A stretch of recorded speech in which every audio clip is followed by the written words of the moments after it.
द्रविड देशात जन्माला आली. हे आपले मूळ नाव आहे द्रविड.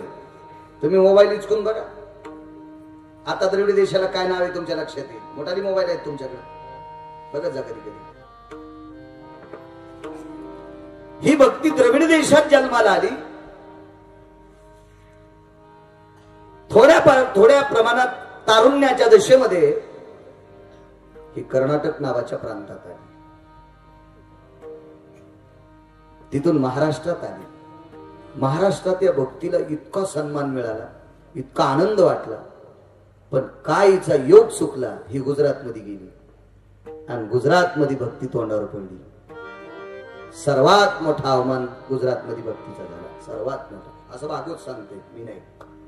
मी सांगितलेलं पपेशमाय ऐकायची नाही. तुम्ही कशी ऐकता? पपेशमाय कळाली ना तुम्हाला? माझी बायको. तुम्ही कसे ऐकत आल? कारण माणसांनी केलेलं वक्तव्य माणसं ऐकत नसतात. माणसं त्या माणसांचं वक्तव्य ऐकत असतात जो अधिकारी आहे, जो पुनीत आहे, जो सन्मानित आहे. त्याच्याकडे काहीतरी वशित्व आहे. वशित्व म्हणजे जादूटोना नाही, भाव आहे, भक्ती, रस आहे, सेवा आहे. कालांतरानं ती भक्ती, तो प्रांत सोडला. भक्तीला ज्ञान आणि वैराग्य नावाचे 2 पुत्र होते. तो प्रांत सोडला, ती खाली वृंदावनला आली आणि वृंदावनला आल्याच्या नंतर जर्जर वयस्क झालेली भक्ती एकदम तारुण्य दशेत आली. त्या भूमीची ताकद आहे. वृंदावन ही देवभूमी आहे. या देवभूमीत ज्या वेळेला भक्तीचं वास्तव्य झालं, इतकी एकदम लावलेला एखादा तृणांकुर असावा, त्याला वेळेला पाणी द्यावं, झाड असावं एखादं, आणि ते झाड असं प्रसन्नतेनं लहरी मारतंय, अशी ती भक्ती तारुण्याच्या भक्तीच्या मोहिमेत तिच्या प्रसन्नतेच्या लहरी देत होती. पण तिला दुःख एका गोष्टीचं होतं, तिचा ज्ञान आणि वैराग्य नावाचे पुत्र हे अत्यंत 100 वर्षाचे होऊन पडलेले होते. ज्या मुलांची आई 20 वर्षाची आहे आणि त्या आईचे मुलं जर 100 वर्षाचे असतील, ज्यांना भग्न दात नाहीत, केस पिकलेली आहे, हात उचलत नाही, सुप्तावस्थेत पडलेली, काय आनंद वाटेल त्या आईला. पण त्या आईला एका महान संन्याशाची भेट झाली. तो 6व्या क्रमांकाचा संन्यासी. त्या संन्याशाचं नाव आहे देवर्षी नारायण. श्रीमन्नारायण नारायण नारायण श्रीमन्नारायण नारायण भजमन नारायण नारायण नारायण भजमन नारायण नारायण नारायण लक्ष्मी नारायण नारायण नारायण लक्ष्मी नारायण नारायण नारायण सत्य नारायण नारायण नारायण सत्य नारायण नारायण नारायण माता नारायण नारायण नारायण माता नारायण नारायण नारायण पिता नारायण नारायण नारायण पिता नारायण नारायण नारायण श्रीमन्नारायण नारायण नारायण नारायण नारायण श्रीमन्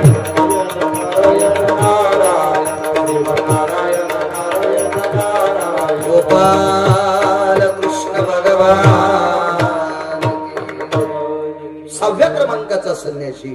त्या संन्याशाचं नाव आहे देवर्षी नारायण. भेट झाली. आजच्या दिवसापर्यंत थोडे गहन विषय, उद्यापासून भक्ती रस गोड आहे. त्या भक्ती मातेनं देवर्षी नारदाच्या चरणावर साष्टांग प्रणिपात केला. कोण नारद? नवविधा भक्तीचं सूत्र ज्यांच्या मुखारविंदापासून या पवित्र देशात प्रस्थापित झालं, असे देवर्षी नारद त्या भक्ती मातेला प्राप्त झाले. या पवित्र संप्रदायात भक्तीला फार मोठी किंमत आहे. काहींनी ज्ञान उचललं, काहींनी वैराग्य उचललं. ज्ञानाला वाईट म्हणणार नाही, वैराग्यालाही वाईट म्हणता येणार नाही, पण भक्ती नसेल तर दोघायलाही किंमत नाही. मला एवढे श्लोक पाठ आहेत, हे झाला ज्ञानाचा अभिमान. मी अमक्यात मी दुसऱ्याच्या घरचं खातच नाही. हे झालं वैराग्याचा पोतरटपणा. अरे ज्याच्या गळ्यात तुळशीची माळ आहे, ज्याच्या दारात तुळशी वृंदावन आहे, तो लोकाच्या बागाची छाटणी करतो असा गरीब व्यक्ती वारकरी, मी त्याच्या घरच्या घोगऱ्या पण खातो. हे भक्तीचं टोक आहे. भक्ती नम्रता शिकवते, भक्ती वाटणं शिकवते. भक्ती ते नमन वैराग्य तो त्याग, भक्ती ते नमन भक्ती ते नमन वैराग्य तो त्याग, वैराग्य तो ज्ञान ब्रह्मी भोग ब्रह्मधन, ज्ञान ब्रह्मी भोग ब्रह्मधन, ज्ञान ब्रह्मी भोग ब्रह्मधन. भक्ती ते नमन वैराग्य तो त्याग. अहंकार माणसाला मातवतोय. तिळ मात्र जरी होयाभिमान, मेरू तो समान भार देवा. ब्रह्मांडाच्या मालकाला अभिमान सहन होत नाही, नम्रता पाहिजे. नम्र झाला भूता तेने कोंडिले अनंता. जगाचा मालक हा पैशाने जिंकताच येत नाही. जर पैशानी पंढरपुरातला मालक जिंकता आला असता, जर पैशानी काशीतला मालक जिंकता आला असता, तर पैशावाल्या लोकांनी भांडे घासायला ठेवला असता.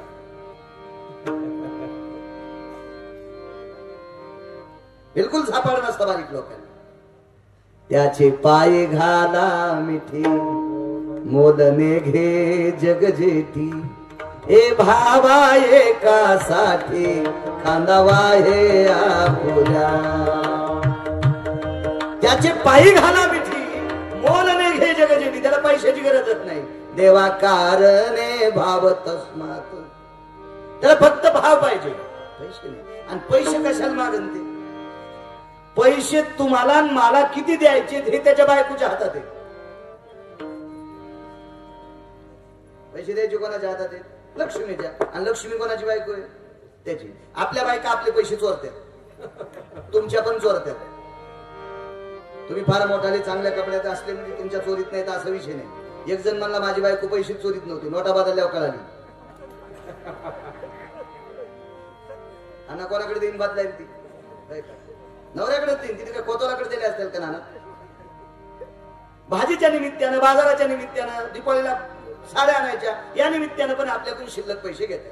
पण कोणाला देतात? त्या अडचणीत कोणाला देतात? आपल्या नवऱ्याला देतात. मग माणसांच्या बायका माणसांचे पैसे घेऊन माणसांना देतात, तर देवाची बायको दुसऱ्याला कशी देईल? ती त्यालाच देईन ना. माणसामध्ये लाखात एखादी बाई असती, मालकाचे पैसे चोरून भावाला देते. अशी लाखात एखादी, ही ज्याला भेटली असेल असं समजायचं त्याचं नशीब ब्रह्मगिरीच्या पलीकडे झोपलंय. अशा शक्यतो इथे एकही बसलेले नाही. उद्यापासून एखादी आल्यावर मग मी तिचं नाव घेईन.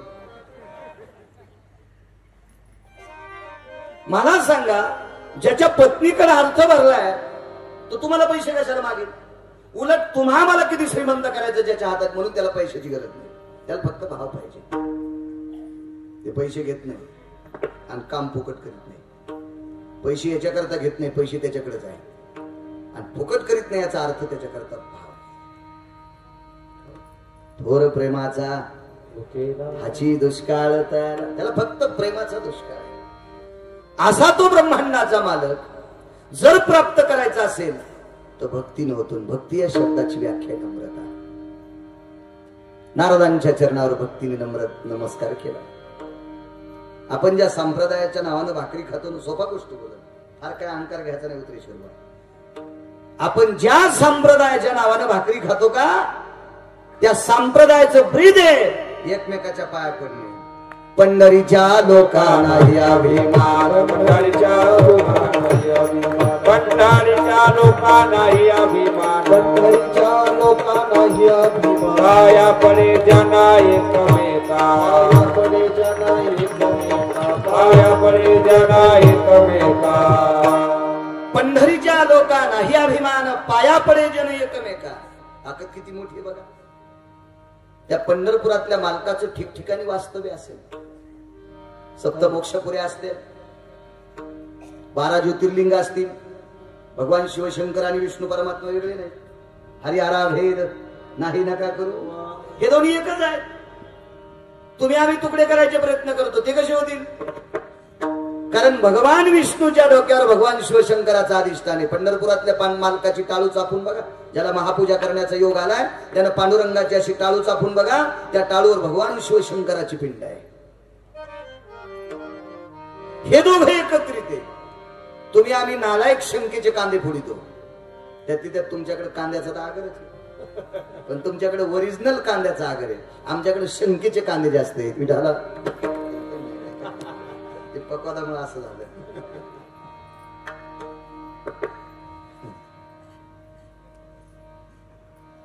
ही भक्ती नम्र झाली. आणि जोपर्यंत माणूस नम्र होत नाही का, तोपर्यंत कोण्याच क्षेत्रात मोठा होत नाही. प्रत्येक क्षेत्रात नम्रता लागते. 5 कोटीचं दुकान असा, पण 5 रुपयाची वस्तू घेण्यासाठी कोणी आला की त्याने पटकन गिऱ्हाईकासाठी उठावा. 5 कोटीच्या दुकानावर नाना रोजही लाख रुपयाच घ्यायला कसं येईल कोणी? 5 कोटीचं किराणा दुकान आहे आणि लेकरू रडायला. एक जणाच्या कलेला लेकरू आहे, त्यानं सांगितलं बाबा मला चॉकलेट पाहिजे. 1 रुपयाला भेटते ती. अरे माझ्या खिशात 1 रुपया, बाबा चॉकलेट येते ना. मग ते आजोबा त्या नातवाला घेऊन किराणा दुकानावर गेले, पण 5 कोटीचं दुकान आहे. ते म्हणलं दादा दुकानदार मला 1 रुपयाची चॉकलेट. ए काय चालला रुपया घेऊन? त्या म्हाताऱ्याच्या नातीचं लग्न होतं, 2.5 लाखाचा किराणा होता. नातू तिथे, अरे हे दुकानदार फुकिरे म्हणले, हे रुपयाची वस्तू देत नाही. आपण तिकडे जाऊ, निफाडला जाऊ, पण याच्या दुकानावर वस्तू नको. एकदा हाणलेला टच कमरेपर्यंत वर जात नसतो. हो, म्हणून कोणत्याही क्षेत्रात व्यापार असो आणि राजकारणात तर कोणाच्या पुढे वाकावं लागतं. आमची गाडी उभी राहिली, आम्हाला कोणी पाया पडून आम्हाला 10 रुपये देईल. यायची गाडी उभी राहिली की यायला कोणी वरबाडीत. तरी पण तुम्हाला वरबाडणाऱ्याला सुद्धा चांगलं म्हणावं लागतंय. याच नाव राजकारण. तुमच्याकडे नम्रता ठेवाच लागते, प्रत्येक क्षेत्रात नम्रता. याच्या पलीकडे सांगू, जीव सृष्टीतल्या प्रत्येक जीवाला विठ्ठलांना नम्रता लागते. झाडाला कळत नाही, झाडाला स्थान सोडता येत नाही, झाड इकडे स्थान सोडता येत नाही, त्या अर्थी इकडे तिकडे फिरत नाही. पण ज्या झाडाला फळं लागले त्या झाडाला वाकावं लागते. ते जर नाही वाकलं नव्हतं शिरवा, त्याच्या फांद्या फाटाळून जाते. फळलिया तरुच्या काय मालकाचं वाक्य, काय वजनदार वाक्य मालकांचं आळंदीतल्या. त्या सहज जमिनीकडे लवत असतात. म्हणून मला असं वाटतंय, माणसं देवानं माझ्या महाराष्ट्रातल्या भारतातल्या प्रत्येक व्यक्तीला मोठं करावं आणि त्यानं चांगल्या ठिकाणी वाकत जावा. तो कधीच लहान होणार नाही, कधीच लहान होणार नाही. याच्या पलीकडे सांगू तुम्हाला, नदीच्या पात्राच्या कडेला मोठमोठाली अंबाजीराव, चिंचाजीराव, लिंबाजीराव. अंबाजीराव कळतं ना, आंब्याचं झाड. लिंबाजीराव, लिंब्याचं झाड. हो, बाबळीन मावशी, चिंच काकू, चिंचेचं झाड. सौंदळाजी म्हणजे शमीचा वृक्ष. पळसाजीराव म्हणजे पळसाचं झाड. ते मोठमोठाले झाड आहे. गोदावरीला पूर आला. बाबा तुमचे आश्रम गोदावरीच्या तीरावरचे मी बघितलं, फार सुंदर आश्रम. काय समाधी आहेत तिथे महात्म्यांच्या. आज एका बाबांच्या जन्मभूमीची मंडळी आली, गोविंद बाबा.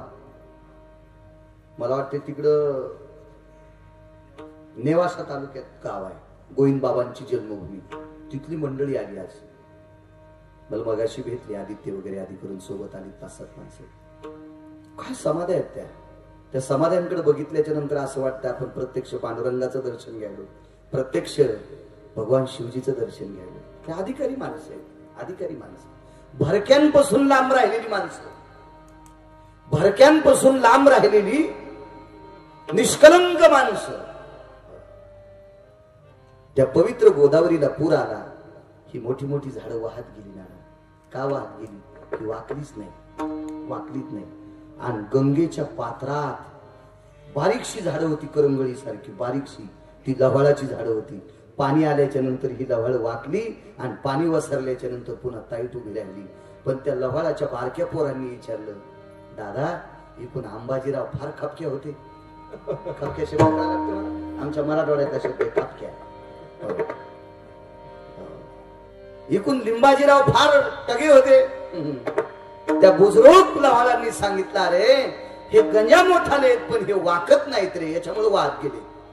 पैठणच्या धरणात वाहत गेले. झाडाला सुद्धा नम्रता लागते आणि नम्रता ही भक्ती शिकवते. आणि त्या भक्तीला माझ्या देवर्षी नारदाची भेट झाली. कोण नारद? अखंड भजन करणारा संन्यासी. या मृत्यू लोकामध्ये भजनाला किंमत आहे. तुका म्हणे येथे भजन प्रमाण,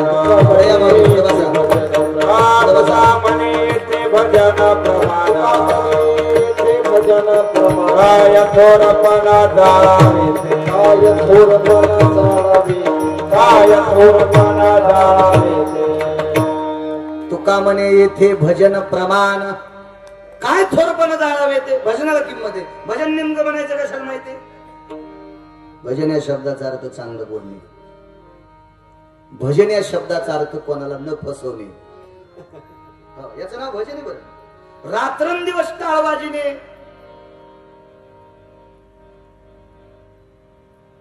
रात्रभर काकडा करणे आणि दुसऱ्याच्या बागेतून जाताना 10-15 किलो अंगूर तोडणे.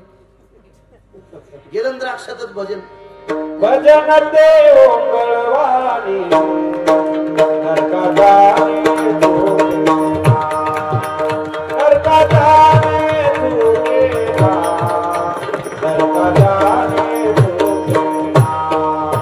भजन ते ओंगळवाणी नरकादाने तू केला, नरकादाने तू केला, नरकादाने तू केला. भजन ते ओंगळवाणी नरका जाणे चुकेना. भजन गोड म्हणायला स्वर सुंदर आहे, पाठांतर भरपूर आहे, दुसऱ्याचं हिचकायला. न करिता भार्या प्रपंचाची टवाळी, नाचली दिवाळी तुझी बारे. लग्न केलं नाही संसारिकाची धुवाला आहे, कसं त्याला पुण्यवान म्हणता येईल? नेसोनी भगवी लुगडी. मालकाचा पुरावा आहे, तो भरायचा. लय गोड, लय गोड, लय गोड. अरे तू भगवी लुगडी नेसली म्हणजे फार मोठा आहे. नाही, तू जर दुसऱ्याचा इचकीत असशील तो भगवा लुगडा नदीला गेले. शुद्धांतकरण आणि चांगलं बोलणे, चांगलं वागणे, दुसऱ्याला चांगला सल्ला देणे, हे सुद्धा भजन आहे. मुलाचं वडिलाचं जमत नसेल, वडील मुलामुळे त्रस्त असतील, कराड मावली, आणि ते वडील तुमच्यापैकी कोणी एक जणाकडे आले असतील, आणि त्या म्हाताऱ्याचा मुलगा जर तुमच्या ऐकण्यात असेल तर तुम्ही एकच म्हणायचं, बाळ्या अरे 72च्या दुष्काळात बरबडे खाल्ले, मिलू खाल्ले, कण्या खाल्ल्या, आंबाळ्या खाल्ल्या, झाडाचा पाला शिजून खाल्ला आणि तुझ्यासाठी जमीन ठेवली. बापाला का त्रास देतो? तुमचं ऐकून जर मुलगा चांगला वागला आणि त्या बापाची सेवा केली तर 1 कोटी पंढरपूरच्या वाऱ्या केल्याचं पुण्य तुम्हाला प्राप्त होईल. 1 कोटी. तुम्ही भजनच करा, टाळच घ्यावा, इनाच घ्यावा, ग्रंथच वाचावा, अशी काही गरज नाही. चांगलं काम करणे हे सुद्धा भजन आहे.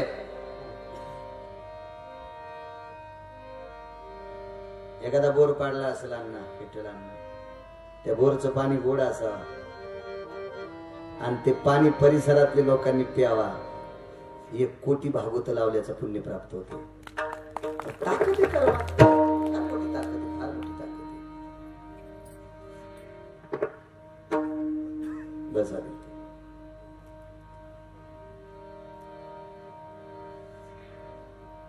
भक्ती भजन शिकवते, ज्ञान या अहंकार वाढवते. भक्तीचं मर्मज्ञ रूप पंढरपूर. म्हणून एकमेकाच्या पुढे वागतात माणसं. उभी आहे तिथं भक्ती, उभी आहे पेटेवरच्या मालकाची सेवा करण्यासाठी उभी भक्ती. या भक्तीला देवर्षी नारदांचा संबंध आला. नारदाच्या चरणावर साष्टांग दंडोर घातला आणि भक्तीने विचारलं, महाराज हे पवित्र वृंदावन माझ्यासाठी गोड आहे, पण माझे मुलं वयस्कर आहेत, काय करावा? नारदाने असा गोड संदेश दिला आणि त्या संदेशाच्या देशाने महतीने भक्तीचे ज्ञान आणि वैराग्य नावाचे पुत्र टवटवीत झाले. गोपाल कृष्ण भगवान की जय. असं या भक्तीचं ज्ञानाचं वैराग्याचं मूर्तिमंत स्वरूप वाङ्मयीन भगवान श्रीकृष्ण परमात्म्याची मूर्ती म्हणजे श्रीमद भागवत पुराण आहे. हे पुराण व्यासांचे. कोण व्यास? मुनिश्री पाराशरांचे पुत्र. बघा, या विश्वातलं जेवढं ज्ञान आहे, व्यास उचिष्ट जगत्रया. रघुनाथ बाबा एकाही महाराजांना म्हणायचंच नाही मी लय अभ्यासवी, माझ्याकडे फार विद्वत्ता आहे. तू केवढा जरी अभ्यासू असशील, किती जरी विद्वान असशील, पण तुझ्या अगोदर ही विद्वत्ता दुसऱ्यानं सांगितली, त्या व्यक्तीचं नाव आहे महर्षी व्यास. बापाची जहागिरी नाही आपल्या.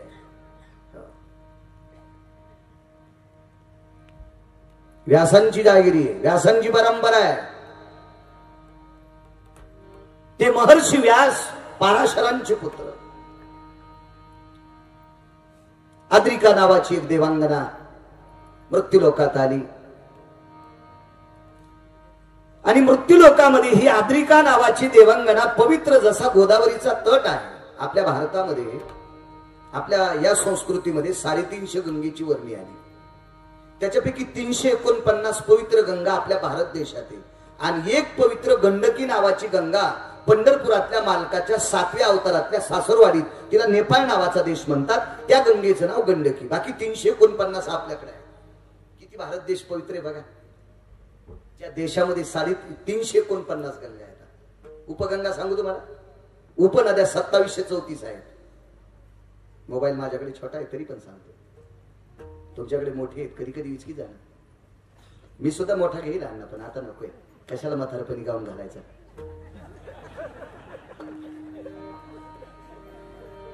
आतापर्यंत लुगडं घातलं 90 वर्षापर्यंत आणि शेवट 2-3 वर्ष आयुष्य राहिलं कशाला गाऊन, आता याच्यातच मारायचं. मी घ्यायला सोन्याचं घेईल आणि माझ्याकडे भरपूर काय काम नाही. यथेच्छ जमीन आहे माझ्याकडे, छान छान मस्त.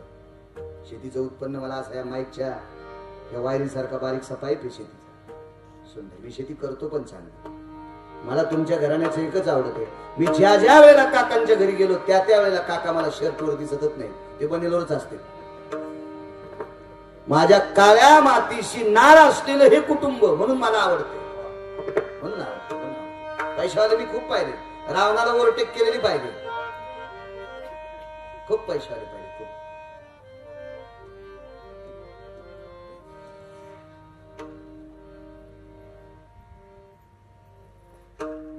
2734 गंगा. या भारत देशाची एक नाविन्यपूर्ण खासियत सांगतो लेकिनानं. या देशाची 11 पद्धतीची जमीन आहे. जगात एक बी असा देश नाही की त्या देशात 11 प्रकारची माती आहे. 4, 3 आणि 2. एका देशात 4 प्रकारची, एका देशात 3 प्रकारची, एका देशात 2 प्रकारची, पण 11 प्रकार, 11 तत्वानं परिपूर्ण असणारी माती फक्त याच देशात आहे. म्हणून याच देशात 18 प्रकारच्या वनस्पती पिकतात.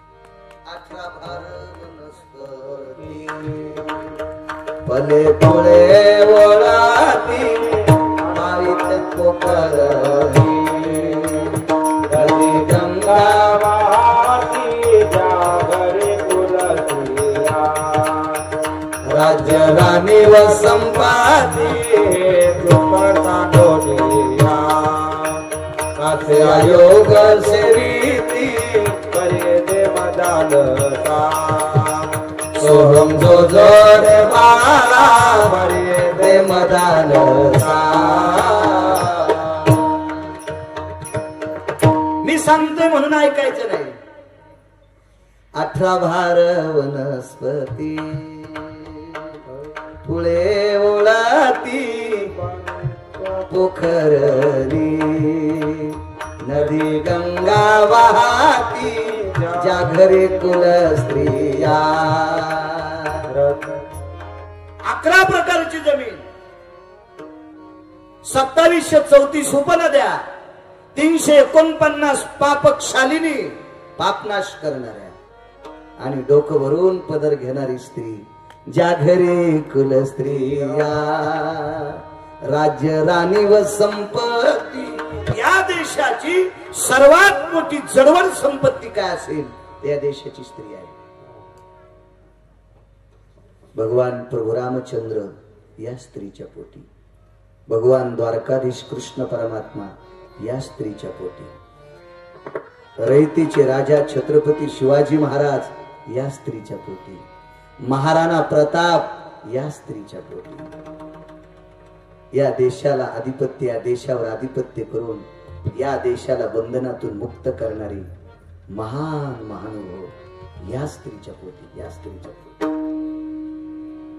चंदन है इस देश की माटी, चंदन है इस देश की माटी, तपोभूमि हर ग्राम है, हर बाला देवी की प्रतिमा, बच्चा बच्चा राम है, हर बाला देवी की प्रतिमा, बच्चा बच्चा राम है. चंदन है इस देश की माटी, तपोभूमि हर ग्राम है, हर बाला देवी की प्रतिमा, बच्चा बच्चा राम है. या देशातली प्रत्येक मुलगी देवी आहे, या देशातला प्रत्येक बालक राम आहे. राम इतकी पवित्रता आहे. माणसं कधी कधी एखादा 4-2 गोष्टी पाठ करणारा पुळक्या नालायक सुमल्या म्हणतो, हा देश खतरे में. नालायका तो धोतर धुई कुठं कुठं भरलेले येत. या देशाकडे बघण्याची ताकद अजून कोणाची मायेली नाही. इतका पवित्र देश, हिम्मत नाही भारत देशाकडे पाहायची कोणाची. नालायक लोकांनी पुढ्या सोडल्यात म्हणून माणसं घाबरते, वानर घाबरल्यावर. पाहता बिडाल काशी, बिडालक म्हणजे लांडगा आणि आजा म्हणजे शेळी. शेळीनं लांडग दुरून पाहिल्याबरोबर ती लपलपते. अशा काही नालायकाच्या पुढ्या सुटत्यात म्हणून माणसाची हृदय हलतात. टप्पर नाही या देशावर कोणाची चाल करायची. इतका देश आधिपत्यात. संतांची भूमी आहे देश. पवित्र ते कुळ पावन तो देश, पवित्र ते कुळ पावन तो देश, पवित्र ते कुळ पावन तो देश, पवित्र ते कुळ पावन तो देश. जेते हरित दास जन्म घेते, जेते हरित दास जन्म घेती, कर्म धर्म ज्ञाता झाला नारायण, कर्म धर्म ज्ञाता झाला नारायण. जेते हरित दास जन्म घेती, जेते हरित दास जन्म घेती, कर्म धर्म ज्ञाता झाला नारायण, कर्म धर्म ज्ञाता झाला नारायण. या देशात संतांची भूमी आहे. त्यातली त्यात महाराष्ट्र. सर्वात जास्त संत जन्माला आले महाराष्ट्रात. याच्या पलीकडे सांगू का? धर्मावर संकट आलं म्हणलेल्या नालायकांनी लोकांना नाव ठेवण्यापेक्षा आपल्या धर्मातले नीट करा, आपल्या चुका दुरुस्त करा. लोकांचं भरकं तोंड बघण्यापेक्षा आपण सकाळी पाणी नेलं का ते पहा. मूर्खपणाचं डोके. किती देश पवित्र आहे. एका महान महात्म्याचं वाक्य सांगतो, या देशातला मुसलमान वानर आणि डुक्कर खात नाही. या भारत देशातला मुसलमान वानर आणि डुक्कर खात नाही. धर्माला भीती सांगणारी नालायक डुक्कर आणि वानर खातात. हे लक्षात ठेवा. भीती नाही दुसऱ्यांपासनं, टप्पर नाही दुसऱ्यांची. याच्या पलीकडे सांगू, अष्टादश संतांपैकी अज्ञान्यांचा माथा दुरुस्त करण्याची ताकद ज्यांच्या गाथ्यात आहे तो गाता श्रीमंत